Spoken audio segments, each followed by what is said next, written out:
Assalamualaikum warahmatullahi wabarakatuh. Kembali lagi kawan di Legenda Catur Dunia. Dan sekarang kita coba ulas turnamen online Champion Chess Tour seri ke-6-nya kawan, yang merupakan salah satu seri majornya, yaitu iCup Champion Chess Tour 2023 kawan. Dimana sudah memulai babak kualifikasi seperti seri-seri sebelumnya. Di babak kualifikasi ini kawan, untuk menentukan siapa-siapa saja yang berhak untuk ke divisi 1 menemani Magnus Carlsen, Alireza Firoza, Janne Ponyaci ataupun Denis Lazavic di seri ke-6 ini, dan juga untuk menentukan pemain-pemain yang masuk ke divisi 2 dan divisi 3. Seperti seri-seri sebelumnya, di kualifikasi ini ada dua game kawan yang dimainkan oleh para pemain, yaitu game play-in dan match play. Permainan play-in ini kawan menggunakan permainan Swiss 9 babak dan diambil 8 pemain untuk mendapatkan 4 tiket lolos ke divisi 1. Urutan pertama sampai urutan ke-8 ini kawan memperebutkan hanya 4 tiket saja. Selanjutnya peringkat ke-9 diambil 16 pemain kawan untuk diadu untuk mendapatkan 16 tiket ke divisi 2. Dan begitu juga peringkat yang di bawah diambil 32 pemain lagi kawan untuk memperebutkan tiket ke divisi 3. Di sini ada 4 pemain yang sudah lolos kawan ke divisi 1, antara lain Anish Giri kawan. Akhirnya Anish Giri ini berhasil juga masuk ke divisi 1 Champion Chess Tour 2023 ini kawan. Di seri-seri sebelumnya dia hanya mampu di divisi 2 ataupun divisi 3. Selanjutnya ada Mamet Yarov yang berhasil mengalahkan Caruana kawan. Kalau Anish Giri ini mengalahkan Vladimir Fedosev dalam permainan Armageddon. Setelah 2 kali bermain remis kawan, di Armageddon juga remis sebetulnya, tapi karena Anish Giri pegang hitam, dia menang dan lolos kawan. Ada MVL dan Hikaru Nakamura. Kalau MVL ini kawan mengalahkan Jan-Christophe Duda, menang pada game kedua setelah pada game pertama remis. Kemudian Hikaru Nakamura juga bermain dengan Armageddon, mengalahkan Dmitry Andreikin. Dmitry Andreikin dalam permainan Armageddon sebetulnya posisinya cukup bagus kawan, tapi sayangnya detik-detik atau langkah-langkah terakhir dia melakukan langkah blunder, memberikan kesempatan Hikaru Nakamura remis yang pegang hitam kawan. Akhirnya Hikaru Nakamura lolos ke babak berikutnya, sedangkan Mamet Yarov mengalahkan Caruana 2-0. Kita akan ulas salah satu game permainan antara Mamet Yarov versus Caruana, terutama pada game kedua kawan. Game ini cukup menarik, seperti bukan permainan kelas Super Grandmaster kawan, walaupun dalam permainan cepat kontrol waktunya 10 menit increment 2 detik, tapi nanti di posisi tertentu sebetulnya mereka masih punya cukup waktu kawan untuk mengkalkulasi sekitar 10 sampai 20 detik untuk mencari langkah terbaik. Tapi sayangnya kedua pemain 3 kali melewatkan langkah-langkah itu kawan. Pion D4 dipilih oleh Shahriar Mamet Yarov. Kuda F6 pion C4 seperti biasa dan ingin bermain dengan pembukaan King's Indian Defense atau Grand Field Defense. Kalau Grand Field Defense nanti pion D5 kawan. Tapi dibalas dengan variasi Viagento juga dengan pion G3, gajah G7, gajah G2, ada pion D6, kuda C3, rokade, kuda F3, kuda C6. Seperti permainan modern ataupun dengan Pierce Defense kawan, dengan variasi formasi seperti ini. Tapi mirip dalam permainan modern defense ketimbang Pierce Defense di sini. Rokade, gajah F5 melanjutkan pengembangan gajah terangnya. Dan di sini ada benteng E1, kemudian kuda E4 menantang pertukaran kuda. Ditolak backup dengan menteri ke petak B3, juga sedang mengincar pion yang ada di petak B7 kawan. Di sini kuda pukul kuda C3 diambil balik menggunakan pion agar menteri ini tetap mengawasi pion yang ada di petak B7. Di sini Fabiano Caruana menarik mundur kawan gajahnya ke petak C8, salah satu pilihan terbaik, walaupun terlihat gajah ini sudah kehilangan tempo kawan untuk menempati posisi terbaiknya di area terbuka, malah menjadi backing dari pion G7 ini. Selanjutnya ada pion E4.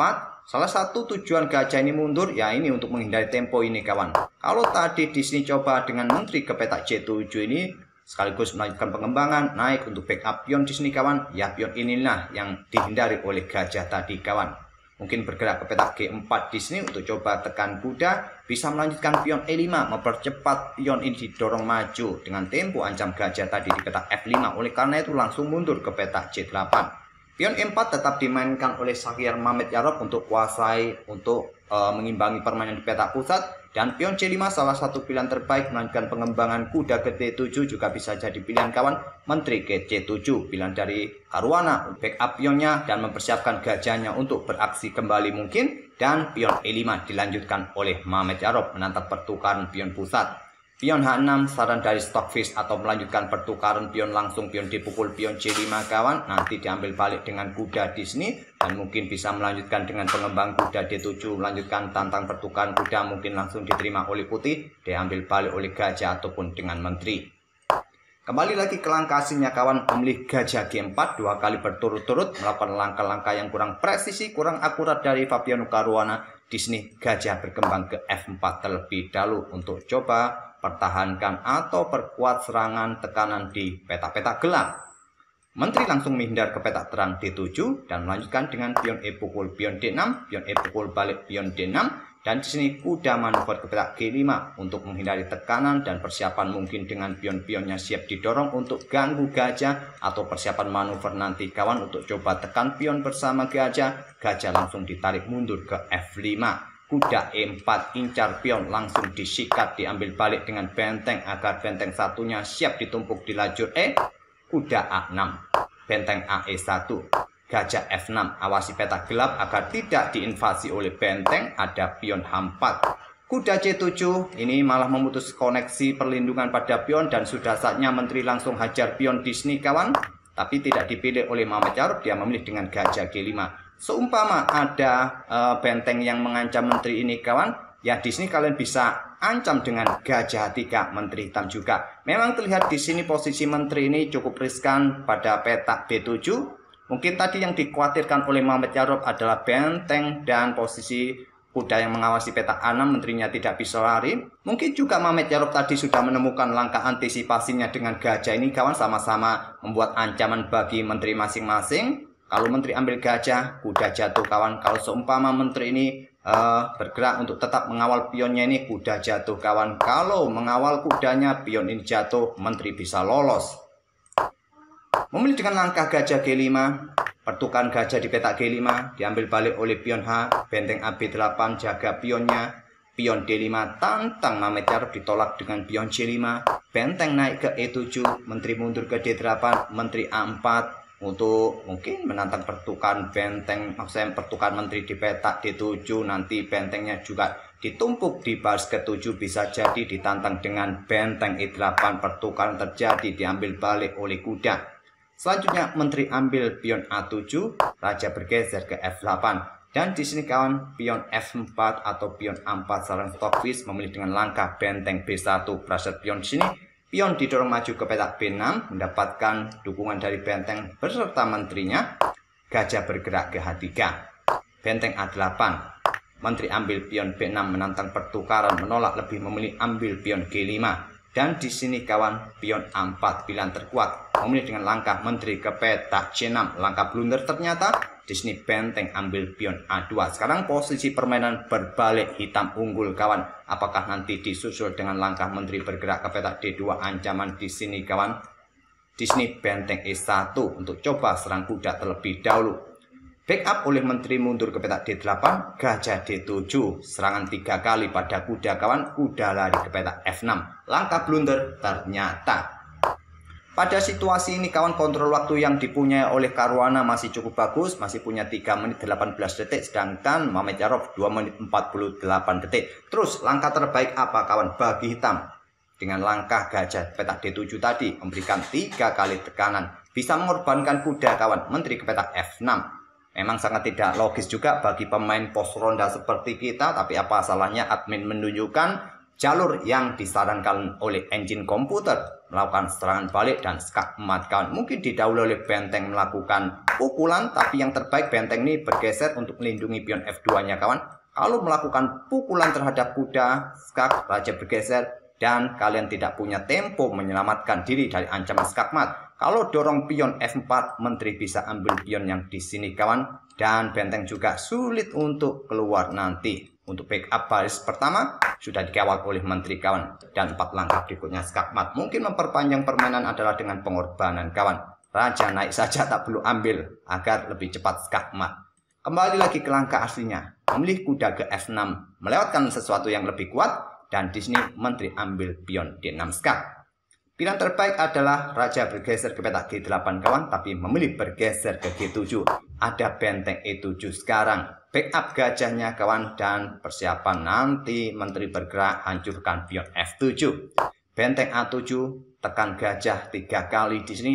Menteri ke E6 kawan, menteri F8 jaga pion, dan menteri ke E5 pin kuda diikuti benteng akan menjebak menteri nanti, dan menteri akan terjebak kawan karena posisi kuda dalam posisi kena pin tidak bisa ambil benteng nanti. Dan pilihan terbaiknya menteri ini menghindar kembali ke petak D8 untuk menghindari jebakan dari benteng putih, tapi memilih dengan pion H5. Di sini kawan, Mehmet Yarob tidak melanjutkan benteng E8-nya untuk memenangkan 1 perwira. Masih bisa diantisipasi agar menteri ini tidak atau bisa lolos kawan, tapi kalah 1 perwira. Mehmet Yarob melangkah raja ke petak G2 terlebih dahulu untuk menghindari tempo di sini. Memang kawan, untuk menyelamatkan menteri ini adalah berkorban benteng di sini temponya skak. Raja bergeser, benteng dikorbankan di petak E1, sama-sama memberikan ancaman bagi menteri masing-masing kawan. Jadi di sini menteri ambil benteng, kuda ambil benteng, menteri pukul kuda, dan menang gajah di sini kawan. Putih menang. Tapi memilih raja naik ke G2. Masih ada ancaman di sini kawan, memilih dengan benteng B7. 2 kali melewatkan jebakan benteng ini kawan, tapi yang aneh lagi, dari seorang super grandmaster Mehmet Yarob melangkah raja ke H2 kawan. Ini sudah dapat menteri di sini.